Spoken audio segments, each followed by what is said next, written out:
तिहु अण वर्णाण दंसण पैवे बंधोदय संत जुयम वुच्छामि थवम निसामेह।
कर्मस्तव चूली का पढ़ रहे थे ना अपन?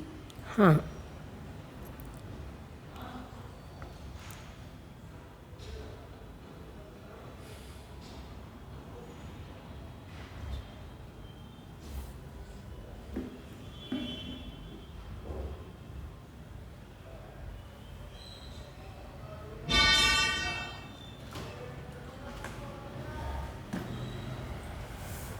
परोदय से बंधने वाली प्रकृतियाँ, गाथा 72 थी ना।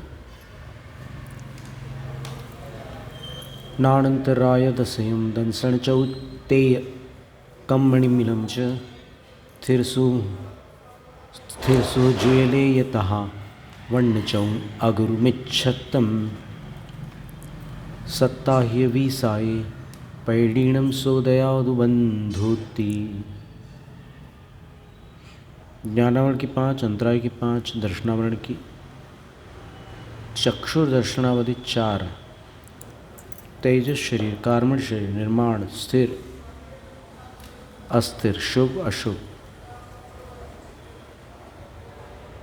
तथा वर्ण चतुष्क, अगुरु लघु और मिथ्यात्व, इन 27 प्रकृतियों का स्वोदय से बंध होता है।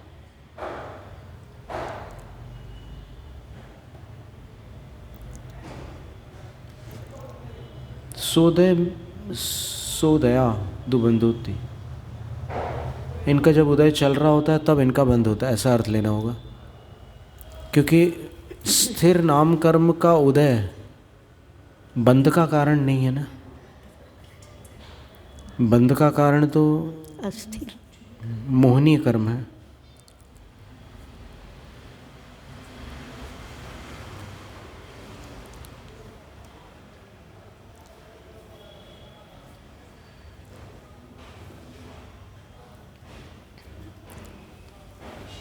अब यहाँ पर एक बार अपन और पहले से लेते थोड़ा सा। धवलाकार के अभिप्राय से स्व उदयेन एव बंधति, तृतीया और सप्तमी फर्क है। तृतीया साधन है, सप्तमी अधिकरण है, आधार है।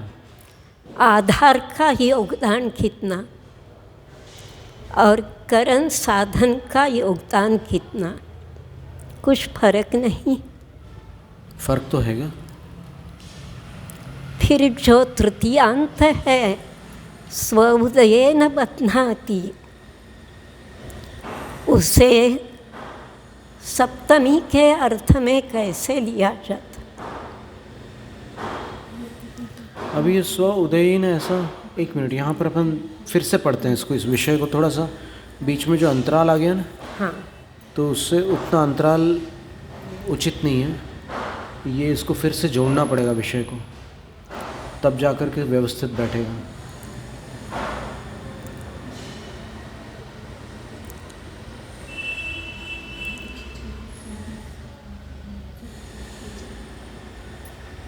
ये द्वार, अच्छा वहाँ आवाज़ हो रही है। छिज्जै पडमं बंधु किम उदयो किम च दोवि जुगवंच किम।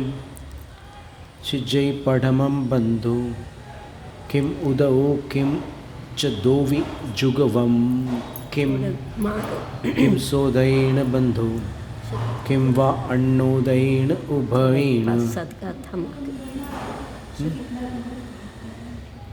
कर्मस्तव चूलिका 65वीं गाथा है,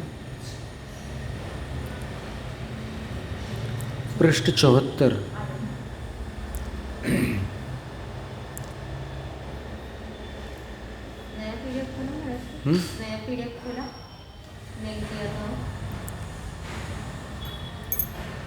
मेल कौन सा किया था? नया पीडीएफ आया था पंच संग्रह का, जिसमें वो सील नहीं लगे, लाल लाइंस, लाल वो था सील नहीं, लाल सील नहीं,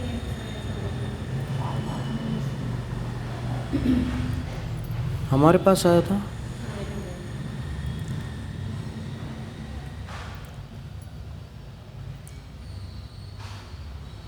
मेल पर नहीं आया, अभी तो समझ में नहीं आ रहा है।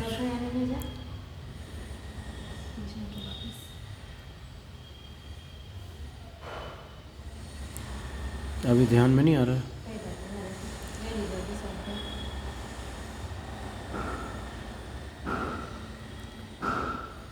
गुणस्थानों में पहले जो बंध उदय आदि की विच्छित्ति बताई गई है, उनमें से क्या बंध प्रथम विच्छिन्न होता है?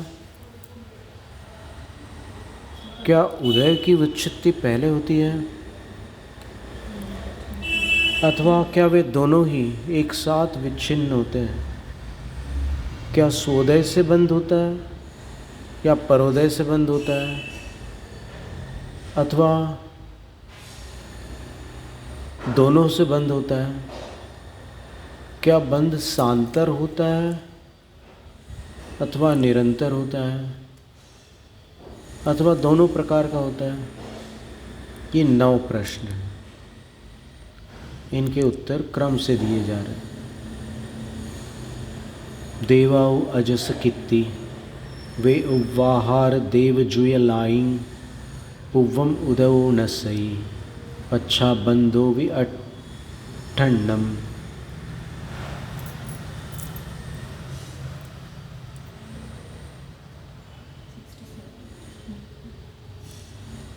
आठ प्रकृतियों का उदय पहले नष्ट होता है, बंध बाद में नष्ट होता है।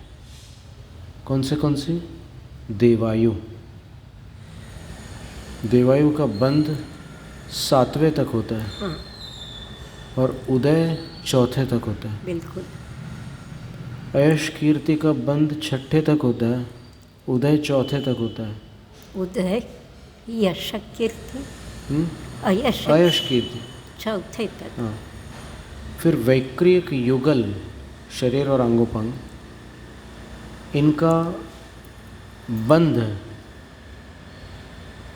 संज्वलन कषाय से संबंधित होने के कारण ऊपर तक होता है, और उदय 4थे तक होता है।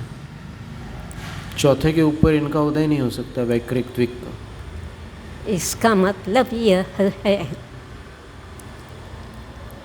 विक्रिया रुद्धि प्राप्त हुई तो भी वहाँ पर वैक्रिक शरीर नाम कर्म का उदय नहीं। वैक्रिक शरीर नाम कर्म का उदय वहाँ पर नहीं आ सकता विक्रिया रिद्धि में। औपपादिकम वैक्रियकम, हाँ नहीं, वो विक्रिया रिद्धि मुनिराजों वाली नहीं है वहाँ पर। औपपादिकम वैक्रिकम जो है ना, जो उपपाद जन्म वाले होते हैं उनका वैक्रिक शरीर होता है, इतना सूचित करता है वो सूत्र। लेकिन विक्रिया वृद्धि जो करते हैं वहाँ औदारिक औदारिक ऐसा भेद किया है। जीवकांड की एक गाथा में आया है, योग मार्गणा में, भोग भूमा पुहवी कुवंती। हाँ ठीक है, भोग भूमियाँ जीव पृथक विक्रिया करते हैं। हाँ हाँ औदारिक शरीर का ही पृथक पृथक बनना। हाँ ठीक है ना। देव वैक्रियक शरीर से पृथक करते, हाँ ठीक है, और नारकी अपृथक अपृथक विक्रिया करते हैं। तो जहाँ चित्रों में नरक गति के जीवों के चित्र खींचे जाते हैं, उनके हाथ में आयुध दिखाए जाते हैं, एक चित्र गलत है। हाथ को ही आयुध रूप में दिखाना उचित होगा। जी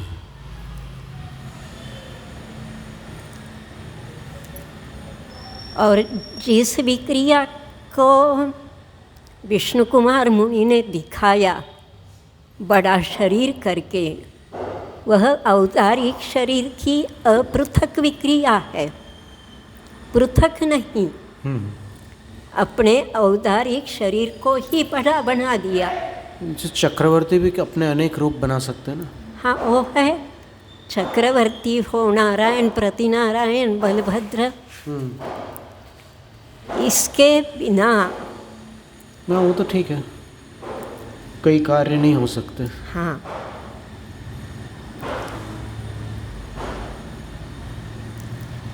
तो 8 प्रकृतियों के नाम दे रहे हो, देवायु, अयश, कीर्ति, वैक्रियक युगल, आहारक युगल और देव युगल। इन 8 प्रकृतियों का उदय पहले नष्ट होता है, पश्चात बंध विच्छित्ति होती है। आहारक का 6वें के बाद उदय नहीं। हाँ, बंध 7वें तक है। हाँ हम थोड़ा सा बाहर होके आएंगे। हाँ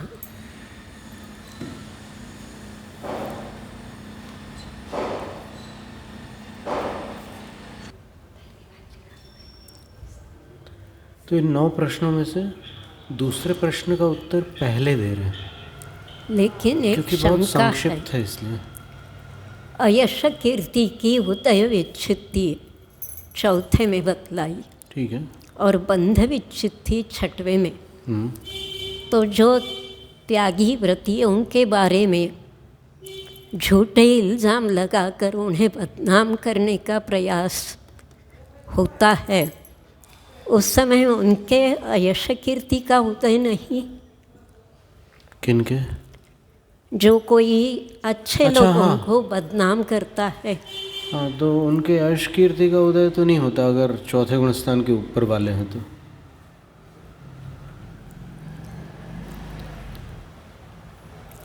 फिर लोगों में उनके प्रति अनेक धारणाएं होती है, ऐसे ऐसे उन्होंने ऐसा किया। वो तात्कालिक होती है। यदि उनके यश कीर्ति का उदय रहेगा तो वो धारणाएं अपने आप विलीन हो जाएंगी, समाप्त हो जाएंगी, और अंत में उनका यश ही प्रतिष्ठित होगा, अपयश नहीं।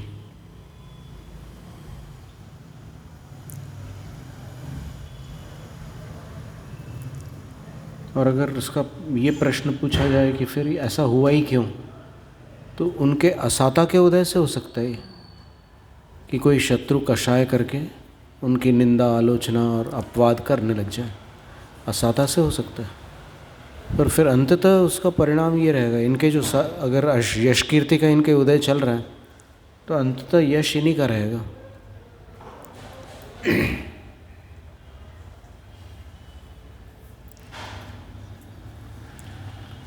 तो ये 8 प्रकृतियाँ जो होती हैं, इनका उदय पहले नष्ट होता है, बंध बाद में। हस्रई भयदुगुंछा सुहुमम साहारणम अपज्यतम जाई चौकम थावर सवेव कसाय अंत लोहूणा।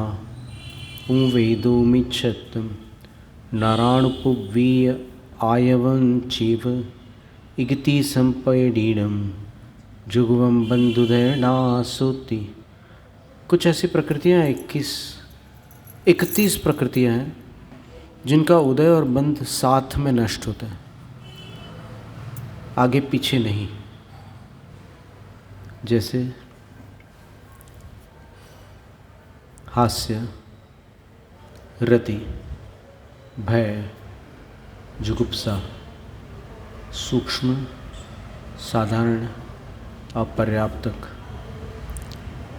फिर एक इंद्रिय, द्विंद्रिय, त्रिंद्रिय, चतुरिंद्रिय जाति, स्थावर, नामकर्म, फिर संज्वलन, क्रोध, मान, माया, कषाय, पुरुष, वेद, मिथ्यात्व, मनुष्य, गति प्रायोग्यानुपूर्वी और आतप। ऐसी 31 प्रकृतियाँ एक साथ बंध और उदय के विच्छेद को प्राप्त होती है। इनके बंध का विच्छेद और उदय का विच्छेद एक ही साथ होता है। तो यहाँ पर सोचने की बात है, उदय समाप्त हुआ, बंध भी समाप्त हुआ, स्व उदय बंधी, मिथ्यात्व, परोदय बंधी नहीं है।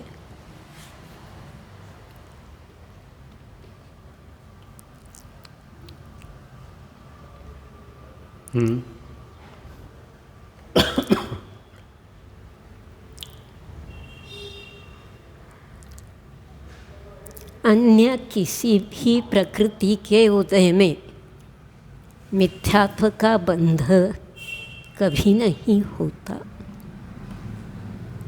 इतना एक ही बिंदु अपने आप में कारीगर है। लेकिन इसमें जो 31 प्रकृतियों का नाम दिया है, उन सब में फिर ये नियम लगाना होगा ना, स्वोदये बध्नन्ति इति स्वोदय बंधिनः किं वा स्वोदयेन बध्नन्ति इति स्वोदय बंधिनः। क्योंकि तृतीया तब लगेगा जब वो मोहिनी का भेद होगा, कोई भी कर्म। बाकी ये जो आघाती कर्मों का जो नाम दे रहे हैं यहाँ पर, ये अपने उदय द्वारा बंधते हैं, ऐसा कैसे बना सकते हैं? ऐसा तो बन नहीं पाएगा।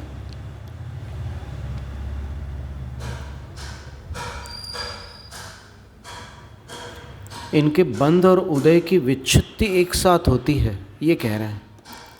वो ठीक है, लेकिन आप जो कहना चाह रहे हैं उसमें जो वो 12 प्रकृतियों वाली गाथा अपन ने पढ़ी थी ना, पंचास्तिकायम 148, वो पर्याप्त है उसका समाधान।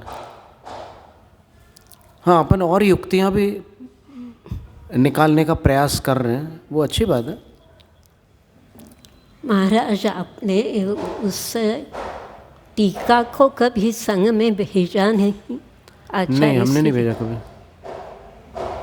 आचार्य वर्धमान सागर महाराज श्री से तो हमारी चर्चा हुई उस टीका पर, लेकिन संग में ऐसा अवसर ही नहीं बना। क्या था कि वो अभी हमने जब आचार्य श्री से मिले थे तब ये विषय नहीं निकला था, तब वो चेतना का विषय निकला था बस। तो 1.5 घंटे अंतिम चर्चा हुई हमारे उनसे चेतना को लेकर के, और उसके चित्र भी लिए हैं कुछ लोगों ने। सौरभ भैया चित्र लेना चाह रहा था तो ब्रह्मचारी ने डांट दिया, तो इतना दुखी हो गया वो, बोली कि मैं फ़ोटोग्राफी का त्याग कर दूंगा। ऐसे डिप्रेशन में चले गए बेचारे। पर ठीक है, कोई बात नहीं, ये तो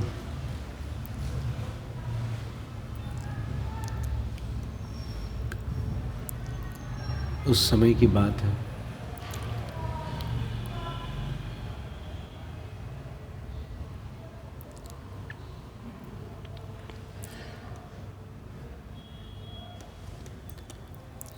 दो 2013 संघ में स्वाध्याय के बलबूते स्वतंत्र रूप से विचार करने वाले आपके सिवा और कोई साधु नहीं। सभी हैं, मतलब जितने भी हैं वो सब सोचते तो हैं सब, पर वो निर्णय वहीं का रहता है ना अंतिम। गुरुमती माता जी, मृदुमती माता जी, नाम सुना है। असली में क्या है कि ये उनके तर्कों से प्रभावित हो जाते हैं। और विज्ञानमती माता जी, विज्ञानमती माता जी तो असली में पहले विशालमती माता जी के साथ थी। विशालमती माता जी बड़ी माता जी थी, पर फिर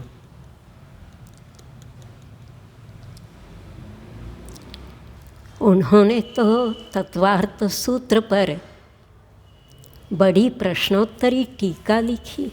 विज्ञानमती माता जी ने तो लिखी है, और ढेर सारे ग्रंथों के उद्धर प्रश्नोत्तर के रूप में दिए। हाँ, सब कुछ किया है। तो इस बात को कुछ खोला नहीं। असली में ऐसा रहता है कि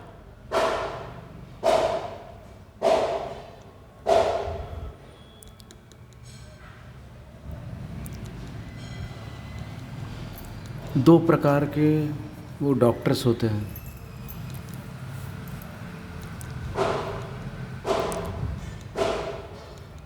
एक वो होते हैं जो किताबी ज्ञान वाले होते हैं, और दूसरे वो होते हैं जो प्रैक्टिकल वाले होते हैं। तो जो चीज़ प्रैक्टिकली वहाँ सामने अनुभव में आ रही है, मान लो किसी पेशेंट का बीपी, ब्लड के सारे लेवल्स और सारी चीज़ें किताबों के अनुसार प्रतिकूल है, लेकिन वो पेशेंट, उसको तकलीफ़ नहीं है उस लेवल से। तो जो डॉक्टर्स प्रैक्टिकल पर विश्वास करने वाले हैं वो ये कहते हैं कि यदि उसको स्वास्थ्य की अनुभूति हो रही है तो दवाई खिलाकर उसके शरीर को विकृत मत करो। अगर वो उसको उस लेवल में स्वस्थ महसूस हो रहा है तो उसको स्वस्थ रहने दो। जैसे ये जो वियतनाम और उसकी लड़ाई हुई थी ना, जो युद्ध हुआ था बहुत भारी, तो उसमें क्या हुआ था कि कुछ पेशेंट्स को हार्ट में तकलीफ़ हुई थी, कुछ सैनिकों को, और जिनको उपचार नहीं मिला और फिर भी बच गए, उनको दोबारा हार्ट की तकलीफ़ नहीं हुई जीवन में। तो डॉक्टर BM हेगड़े का कहना था कि शरीर अपने आप अपनी सुरक्षा करता है, और मनुष्य जब हस्तक्षेप करता है सुरक्षा के नाम पर तो कभी कभी असुरक्षा हो जाती है। बोले कि जिनको दवाइयाँ मिली उनको दोबारा हार्ट अटैक हुआ, तिबारा हुआ, फिर वो चले गए, लेकिन जिनको दवाई नहीं मिल पाई उनको कभी हार्ट अटैक ही नहीं हुआ। क्योंकि ऐसी कई बीमारियां हैं कि अगर एक बार हो जाए और अपन उसका कुछ वो ना करें तो फिर वो दोबारा नहीं हो सकती, क्योंकि शरीर वैसा परिवर्तित हो जाता है कि उस बीमारी को वो दोबारा आने से रोक सकता है। और आप दवाइयों से रोकेंगे ना तो फिर वो एक सीमा तक रुकेगा, ऐसा है। तो वैसी स्थिति में उसी तरीके से ये दृष्टांत दिया था हमने। दार्ष्टान्त ये है कि सामने आगम है और पीछे अपनी शिक्षा है। तो जो लोग उस सीखी हुई बात को प्रधान करके आगम की अर्थापत्ति करते हैं उसमें चूक हो जाती है, और जो सीधे आगम को देख करके सामने जो है उसका यथावत प्रतिपादन करते हैं वो अचूक होता है, भले ही 20 साल लग जाए उसको समझने में। कई बार ऐसा होता है कि अपने को उस समय समझ में नहीं आता कि इसका क्या ऐसा अर्थ कैसे निकल रहा है, पर दशकों बाद समझ में आता है कि यही अर्थ था। जैसे कल अपन ने देखा ना कि पुलाक बकुश आदि मुनियों का वर्णन करते समय ढूंढारी टीका में जयचंद छाबड़ा जी ने भी ये लिख दिया कि परिवार क्या है, संगी परिवार है मुनि का। तो ये अर्थ है क्या? ये अर्थ उनने लगाया, तो फिर उनको पढ़ने वाले बहुत सारे श्रद्धालु विद्वानों ने, देखो निष्पक्ष विद्वान नहीं कह सकते उन्हें, श्रद्धा सबसे बड़ा पक्षपात बनती है, और ज्ञान में सबसे बड़ी बाधक वस्तु है वो श्रद्धा है। ज्ञान को कभी निष्पक्ष नहीं रहने देती श्रद्धा। इसलिए जहाँ ज्ञान की बात आती है वहाँ श्रद्धा का मिश्रण न किया जाए, ज्ञान को ज्ञान रहने दिया जाए और श्रद्धा को श्रद्धा रहने दिया जाए। आपको इतनी श्रद्धा है ना कि आगम जिनेंद्र भगवान का है, बस उससे ज़्यादा मत लगाओ श्रद्धा। अब उसके बाद आप आगम को पढ़िए और समंतभद्र स्वामी के वचनों का स्मरण रखिए। अदृष्टेष्ट विरोधकम, जो सच्चा शास्त्र होगा वो प्रत्यक्ष और परोक्ष से अबाधित रहेगा, विरोधक नहीं होगा। बस इतना स्मरण में रखिए और फिर देखिए क्या कमाल के अर्थ निकलते हैं आगम के। अभी फूलचंद जी की ये जो पंक्तियाँ अपन ने पढ़ी, पृष्ठ क्रमांक 8 सर्वार्थ सिद्धि द्वितीय संस्करण में, वो पंक्तियाँ वास्तव में निष्पक्ष सत्य है वो।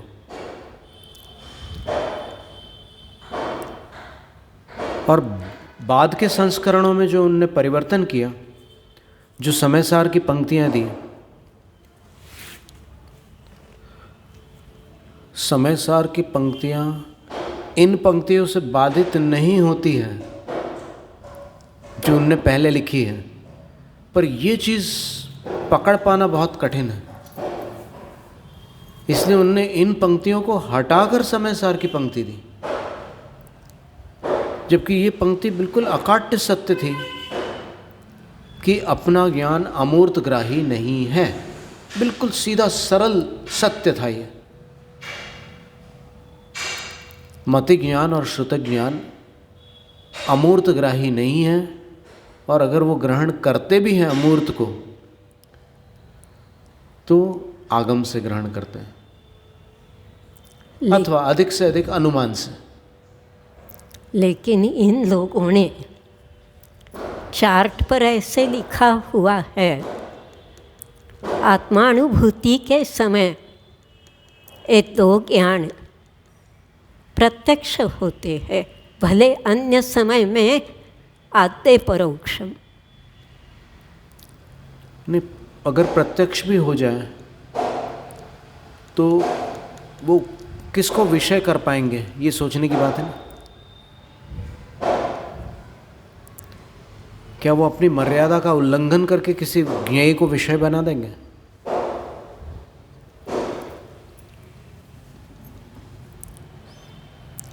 वो जो कलश वाली पंक्ति है, सततम अनुभवामु हाँ जी, अनंत चैतन्य चिन्हम, हाँ जी, उस पंक्ति का अर्थ ये जो लगाते हैं, उस एक पंक्ति ने बस सब कुछ इन्हें बड़ा संबल दिया। किनको संबल दिया? आत्मानुभूति वाली बात। तो फिर सततम का तो अर्थ वो लोग लगाते ही नहीं ना।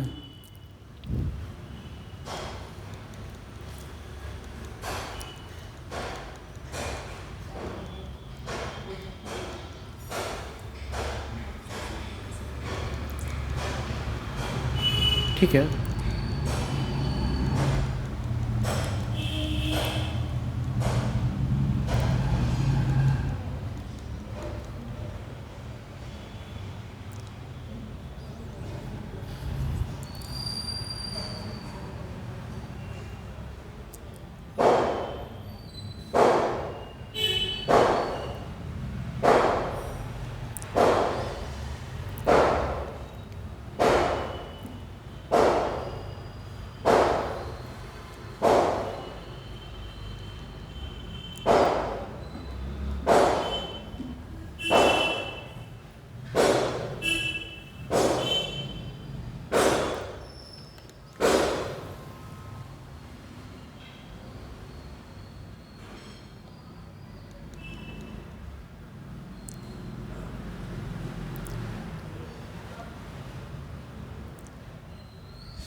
इसके बाद फिर प्रथम प्रश्न का समाधान दिया है।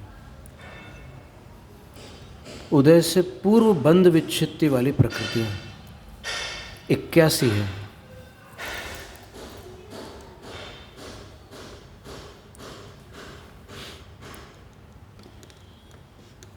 यानी पहले बंध विच्छित्ति हो जाती है और बाद में उदय विच्छित्ति होती है। ऐसी 81 प्रकृतियां हैं। वैसे अपन पढ़ चुके हैं पहले, फिर भी 81 पैरीणम नानावर्णायाण से साणम पुव्वम बंधो छिज्जई पच्छा उदो तिनियमीन। 81 प्रकृति हो जो ज्ञानावरण आदि हैं। ज्ञानावरण आदि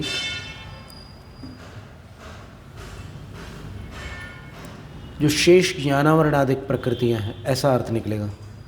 शेषाणाम एकाशीति प्रकृतीनाम ज्ञानावरणादीनाम पूर्वम, उनका क्या होता है?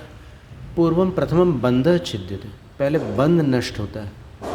पश्चात उदय छिद्यते, उसके बाद उदय का छेदन होता है। तथा ही फिर उसका विस्तार किया उन्होंने।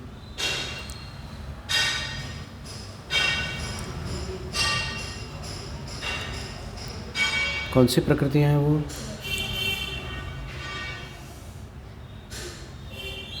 यदि 5 ज्ञानावरण, 4 दर्शनावरण, 5 अंतर है, ये 14।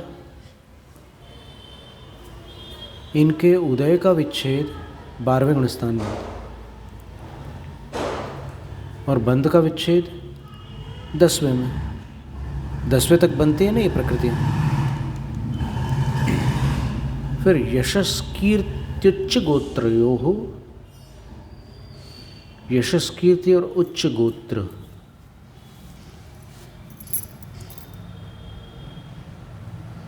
इनका बंध 10वें गुणस्थान तक होता है, उदय 14वें तक होता है। स्त्यान गृद्धि त्रयस्य, स्त्यान गृद्धि त्रय का अर्थ होता है स्त्यान गृद्धि, निद्रा निद्रा और प्रचला प्रचला। इनका बंध दूसरे तक होता है क्योंकि अनंतानुबंधी से बनती है, और उदय 6ठे तक होता है। फिर निद्रा प्रचलयोः, निद्रा और प्रचला का बंध 8वें गुणस्थान के प्रथम समय तक है, उदय 12वें गुणस्थान तक है, उपांत्य समय तक। फिर सद्वेद्यस्य, सातावेदनी का बंध 13वें तक होता है, उदय 14वें तक। असद्वेद्य से असाता का बंध 6ठे तक होता है, उदय 14वें तक। संज्वलन लोभस्य, संज्वलन लोभ का उदय, संज्वलन लोभ का बंध 9वें तक और उदय 10वें तक। स्त्रीवेदस्य, स्त्रीवेद का बंध दूसरे तक और उदय 9वें तक। नपुंसक वेदस्य, नपुंसक वेद का बंध पहले गुणस्थान तक और उदय 9वें तक। अरति शोकयोः, अरति और शोक, ये जो 9 कषाएँ हैं, इनका बंध 6ठे तक होता है और उदय 8वें तक होता है। नरक आयुषः, नरक आयु का बंध पहले तक होता है और उदय 4थे तक होता है। तिर्यक आयुषः, तिर्यंच आयु का बंध दूसरे तक होता है और उदय 5वें तक होता है। मनुष्य आयुषः, मनुष्य आयु का बंध 4थे तक होता है और उदय 14 तक।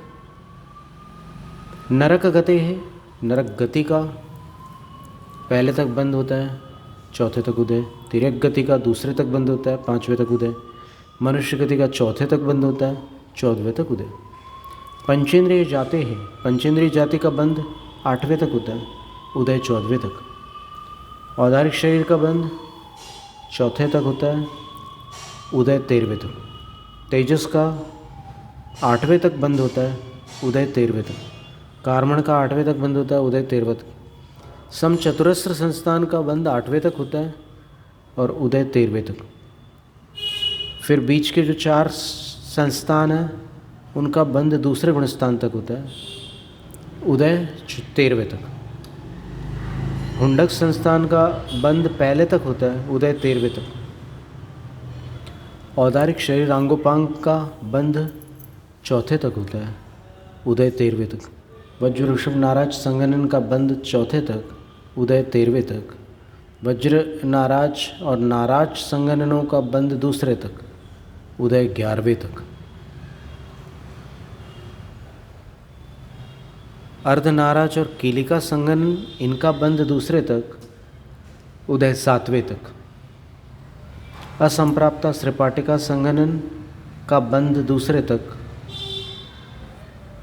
उदय 7वें तक। मतलब इस संगणन के द्वारा। 1 मिनट, असंप्राप्ता श्रीपाटिका का बंध मिथ्यात्व से नहीं होता क्या? मिथ्यात्व से होना चाहिए,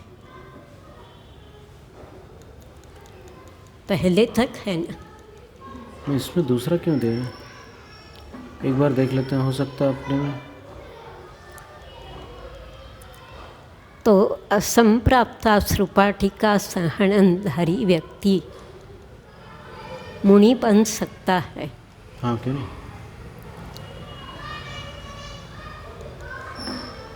नहीं, असंप्राप्ता श्रीपाटिका का बद्ध तो पहले ही गुण स्थान तक बताया, तो फिर ये यहाँ पर चूक मानी जाएगी। हाँ। इसमें निशान लगाना पड़ेगा फिर। ये बहुत बड़ी बात हो गई। ये संस्कृत टीका में कुछ ऐसी बातें हैं थोड़ी जो मूल से बाहर जा रही कहीं कहीं, या फिर वो संख्या में चूक हो गई होगी लिखते समय। टाइपिंग में भी हो सकती है कुछ। बहुत बड़ी बात हो गई है। तो असंप्राप्ता श्रीपाटिका संगनन का बंध दूसरे तक तो हो ही नहीं सकता, पहले ही तक होता है। लेकिन इस सहनन के रहते अगर इतनी शारीरिक दुर्बलता होती है तो मुनि बनकर चर्या का निर्वाह। नहीं, वो तो हो सकता है, क्योंकि देखिए दुर्बलता होना अलग बात है और सहनशीलता होना अलग बात है। सहनशीलता कषायों पर विजय प्राप्त करने से आती है और दुर्बलता इससे आती है संगनन से या फिर भोजन की कमी से। वर्णादि चतुष्टयस्य स्पर्श रस गंध वर्ण, इनका बंध 8वें तक होता है, उदय 13वें तक। नरक गत्यानुपूर्व्याः, नरक गत्यानुपूर्वी का बंध 1 पहले गुण स्थान तक, उदय 4थे तक। तिर्यक गत्यानुपूर्वाः, तिर्यंच गति का अनुपूर्वी जो है उसका बंध 2 तक, उदय 4थे तक। क्योंकि गत्यानुपूर्वी का उदय विग्रह गति में ही आता है ना, और विग्रह गति में 4थे से ऊपर जा नहीं सकते, इसलिए 4थे तक उदय रहता है। लेकिन एक बात पूछनी है, उसका स्थिति बंध बहुत बड़ा कहा। किसका? गत्यानुपूर्वी का स्थिति बंध क्या कहा है? बड़ा है, 15 कोड़ा कोड़ी। ठीक है ना, कोई आपत्ति नहीं है। और नक्षत्र नाम गोत्रयो हो 20 कोड़ा कोड़ी सागर। हाँ, उसमें अन्य प्रकृतियों का अलग है, अंतर है उसमें।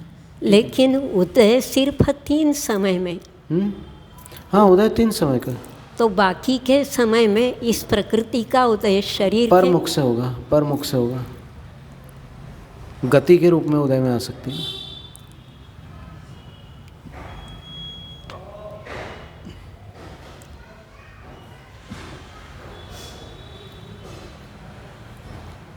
फिर अगुरु लघ्वादि चतुष्टयस्य, अगुरु लघ्वादि जो 4 है उनका बंध 8वें तक होता है, उदय 13वें तक।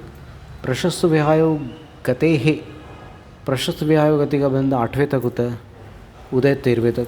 अब प्रशस्त विहायो गते है, अप्रशस्त विहायो गति का बंध दूसरे गुण स्थान तक होता है, उदय 13वें तक होता है।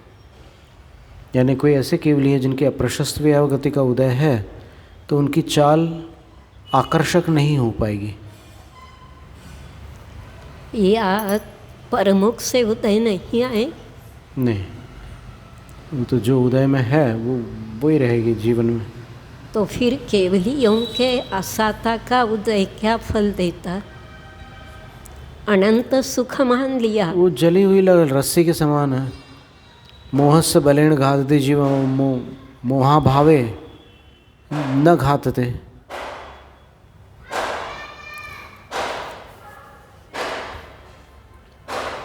त्रस बादर पर्याप्ता नाम, त्रस बादर और पर्याप्त इन 3 प्रकृतियों का बंध 8वें तक, उदय 14वें तक। प्रत्येक शरीर का बंध 8वें गुणस्थान तक, उदय 13वें तक। स्थिर नाम कर्म का बंध 8वें तक, उदय 13 तक। अस्थिरस्य अशुभस्य, अस्थिर और अशुभ नाम कर्म का बंध 6ठे तक, उदय 13वें तक। अशुभ नाम कर्म माने उनका शरीर रमणीक नहीं होगा, कैसा भी संस्थान सुंदर से सुंदर क्यों ना हो, लेकिन शरीर मनोहर नहीं बन पाएगा अशुभ नाम कर्म की वजह से। शुभम रमणीयत्वम शुभम नाम कर्म।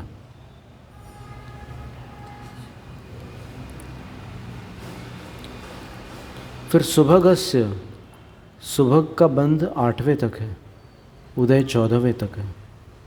दुर्भगस्य, दुर्भग का बंध 2रे गुणस्थान तक है, उदय 4थे तक है।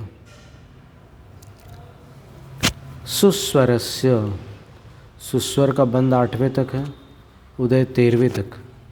दुस्वरस्य, दुस्वर का बंध 2रे तक है, उदय 13वें तक।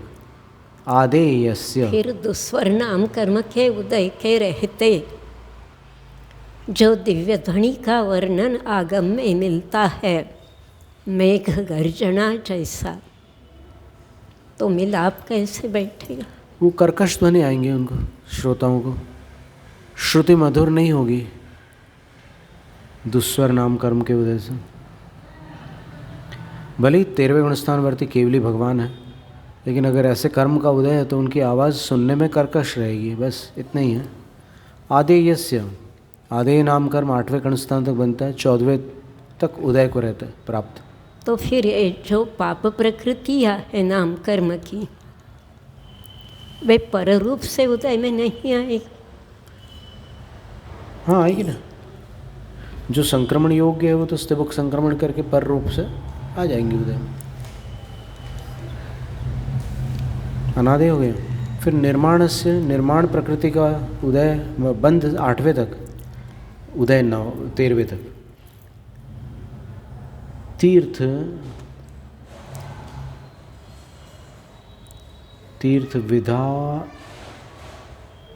विधायिताया, तीर्थ विधायिता प्रकृति का नाम दे रहे हैं वो तीर्थंकर प्रकृति का नया दूसरा नाम दे रहे हैं, तीर्थ विधायिता। उसका उदय, उसका बंध 8वें गुणस्थान के 6ठे भाग तक और उदय 13वें गुणस्थान में। नीच गोत्र, अच्छा उदय 13वें तक कैसे हो गया तीर्थंकर प्रकृति का? 14वें तक है ना, अंत की 13 प्रकृतियों में तीर्थंकर प्रकृति आती है। वही ठीक नहीं लग रहा। हाँ ये बात तो 13वें से आगे लगेगा, उससे पहले उदय नहीं होगा। तीर्थंकर प्रकृति का उदय 13वें में रहेगा। नहीं, यहाँ 14वें में लिखा हुआ है, अयोग केवली की 12 प्रकृतियाँ उदय में रहती है, उसमें तीर्थंकर नाम कर्म है। 13वें और 14वें में रहेगा, उससे नीचे नहीं उदय में आएगा। नहीं वो तो ठीक है, नीचे तो उदय का की चर्चा ही नहीं हो रही है। नीचे वो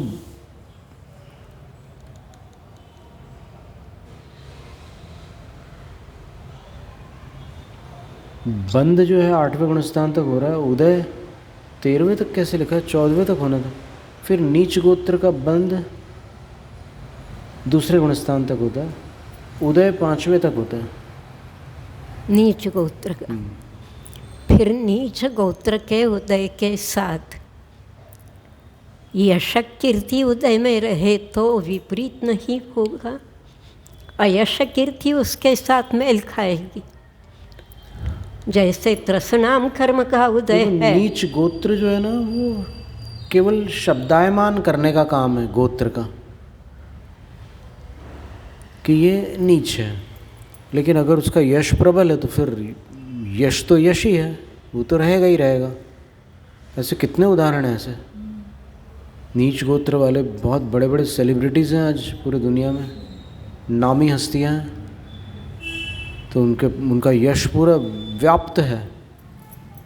लेकिन गोत्र की जब चर्चा आएगी तो फिर नीच गोत्र है, ठीक है। हमारे जो जैसे तीर्थंकर प्रकृति नाम कर्म 8वें गुणस्थान में बताया, लेकिन जैसे बंध तो 4वें गुणस्थान में भी करते हैं। चौथे से प्रारंभ होता है, 7वें तक प्रारंभ होता है, लेकिन जो जारी कहाँ तक रहता है उसकी बात है कि 8वें गुणस्थान के 6ठे भाग तक लास्ट वो चलता है। उसके ऊपर जाने के बाद नहीं होता बंध, बंध समाप्त होता है। फिर जब श्रेणी से नीचे उतरते हैं तो फिर यहाँ से जो 6ठा भाग था 8वें गुणस्थान का, उसमें प्रवेश करते ही साथ वापस बंध शुरू हो जाता है उनका। नहीं होता? अवश्य होता है। ऐसा है। उदय से पूर्व बंध विच्छिन्न प्रकृतियाँ इस प्रकार 81 हो जाती हैं। पर इसमें ये भी यहाँ पे निशान लगाना होगा जहाँ उन्होंने कौन सा गुणस्थान लिखा है, तीर्थ विधायितव्य ताया। एक तो असंप्राप्त त्रिपाटिका का बंध उन्होंने दूसरे गुणस्थान तक बताया, तो वो छपने में त्रुटि है, पहला ही गुणस्थान होता है। और ये तीर्थंकर प्रकृति का जो उदय बताया उन्होंने वो 13वें तक बताया, तो वैसा नहीं है, 14वें तक है।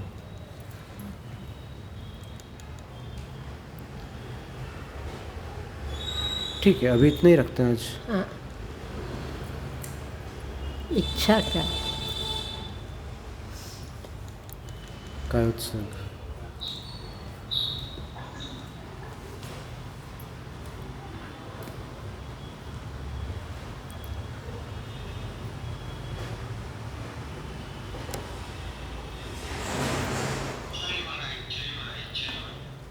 आशीर्वाद,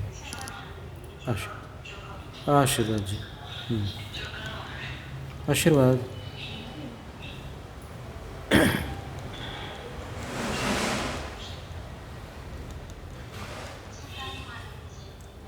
आशीर्वाद।